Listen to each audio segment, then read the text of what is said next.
નમસ્કાર બહેનો, હું અલ્પા લાડાણી, ગર્ભ સંસ્કાર માર્ગદર્શક આપ સર્વેનું હાર્દિક સ્વાગત કરું છું. આવતા દિવસોમાં જ મોડા વ્રત શરૂ થવાના છે, જેને જુદા જુદા પ્રદેશોમાં ગૌરી વ્રત કે અલુણા વ્રત તરીકે પણ ઓળખવામાં આવે છે. અત્યારની મમ્મીઓ સાથે સંવાદ કરીએ તો એવું કહે કે મારે તો કાંઈ મારી દીકરીને આવા વ્રત કરાવવા જ નથી. એ દરેક મમ્મીઓને આ વિડીયો અર્પણ કરું છું. હાલમાં જેની ઉંમર 40-45 વર્ષની છે એવી બહેનોને પૂછશું કે તમે મોડા વ્રત કર્યા હતા? તો જવાબ મળશે કે હા. શા માટે કર્યા હતા? બધાનો એક જ જવાબ મળે કે સારો વર મળે એટલા માટે. જવાબ એકદમ સાચો છે, પણ કઈ રીતે સારો વર મળે અને એ પણ મોડા વ્રત કરવાથી, તેનું તથ્ય આજે સમજીશું. આ વ્રતના એક એક વિધિ વિધાનની પાછળ રહેલું રહસ્ય જોઈશું તો ખ્યાલ આવશે કે આપણા વ્રતો એ શરીર વિજ્ઞાન સાથે જોડાયેલા છે. આ વ્રતની શરૂઆત લગભગ દીકરી 7-8 વર્ષની ઉંમરે હોય કે જ્યારે દીકરીઓના શરીરમાં સ્ત્રીગત ફેરફારોની શરૂઆત શરૂ થાય છે ત્યારે થાય છે.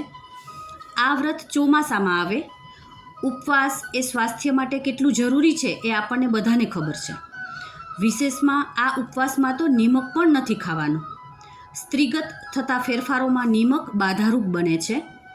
ખારી, ખાટી, તીખી વસ્તુઓથી શરીરમાં ગરમી વધે છે, માટે મીઠા રસને પ્રાધાન્ય આપવામાં આવ્યું છે.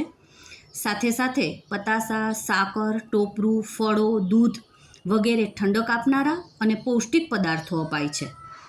ચોમાસામાં નિમક ન ખાવાથી ચામડીના રોગોથી બચી શકાય છે. આજે લીધેલો આહાર જ સપ્તધાતુમાં રૂપાંતરિત થઈ છેલ્લે અંડમાં પરિવર્તિત થવાનો છે. આજે આ ઉંમરે ફાસ્ટફૂડ અને પેકેટ ફૂડનું પ્રમાણ વધ્યું છે, ત્યારે પીસીઓડી અને પીસીઓએસના પ્રશ્નો પણ ખૂબ જટિલ બન્યા છે. આજે લીધેલો આહાર જ સપ્તધાતુમાં રૂપાંતરિત થઈને છેલ્લે અંડમાં પરિવર્તિત થવાનો છે. જો આ સમયે અંડ બનવાની શરૂઆત થાય છે ત્યારે જ આહારમાં વિશેષ કાળજી લેવાય તો આજના પીસીઓડી કે પીસીઓએસના પ્રશ્નોને ટાળી શકાય છે. બીજું વિધિ વિધાન છે કુબલા બનાવવા. કુબલા ગાયના છાણમાંથી બનાવવામાં આવે છે. છાણના તત્વો શ્વાસ વાટે અને ચામડી વાટે જ્યારે શરીરમાં જાય છે ત્યારે આ સમયે થતા ફેરફારોમાં ફાયદારૂપ સાબિત થાય છે. ત્યારબાદ ગોરમા બનાવવા અને તેનું પૂજન કરવું. ગોરમા એ માટીમાંથી બનાવવામાં આવે છે. 5 તત્વોમાંનું પૃથ્વી તત્વ અને 7 ચક્રોમાંનું મૂલાધાર ચક્ર પ્રભાવી બને છે.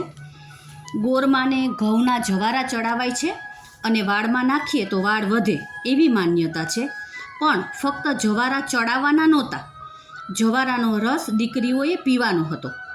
આપણે જાણીએ છીએ કે જવારા એ હિમોગ્લોબિનનો ઉત્તમ સ્ત્રોત છે.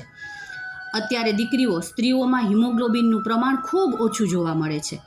ત્યારના સમયે એ જાણ હતી કે પીરિયડ્સમાં હિમોગ્લોબિનનો લોસ થવાનો છે તો તેની પૂર્તિ પહેલેથી જ કરી દેવી જોઈએ. ત્યારબાદ આવે છે ડેડો કૂટવા જવો. આ શબ્દ જેનું બાળપણ ગામડાઓમાં વીત્યું છે એ સારી રીતે જાણતા હશે.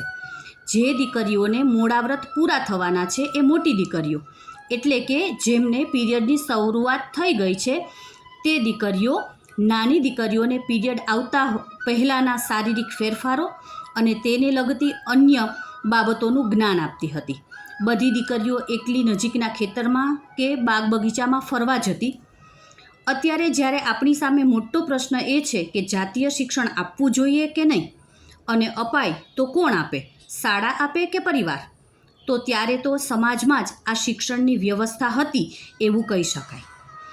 અત્યારની સ્થિતિ ખૂબ ચિંતાજનક છે. પીરિયડ્સની શરૂઆત થતી હોય ત્યારનો દીકરીઓનો આહાર અને સોશિયલ મીડિયાના દ્રશ્યો જોવાથી થતું હોર્મોન્સનું ઇનબેલેન્સ, જેના કારણે દીકરીઓમાં મેદસ્વીતાનું પ્રમાણ ખૂબ વધી ગયું છે. શરીર બેડોળ બની જાય છે, જેના લીધે બીજા કેટલાય પ્રશ્નો વણનોતરિયા આવીને ઊભા રહે છે. જો દીકરીઓના પીરિયડ્સની શરૂઆત સમયના આહારમાં ધ્યાન અપાય તો શરીરનો યોગ્ય પ્રમાણમાં વિકાસ થાય, તેનો બાંધો સારો રહે, અને જો બાંધો સારો હોય તો કોઈ પણ સારો પુરુષ તેના તરફ આકર્ષાય છે. એટલે કે સારા વરને આપણે પસંદ કરી શકીએ છીએ. અને હું તો ત્યાં સુધી કહીશ કે ગર્ભ સંસ્કારની ખરું શરૂઆત પણ અહીંયાથી જ થઈ જાય છે. આ માહિતી આપ સૌને ગમી હશે એવી આશા સાથે આપ સર્વેનો ખૂબ ખૂબ આભાર.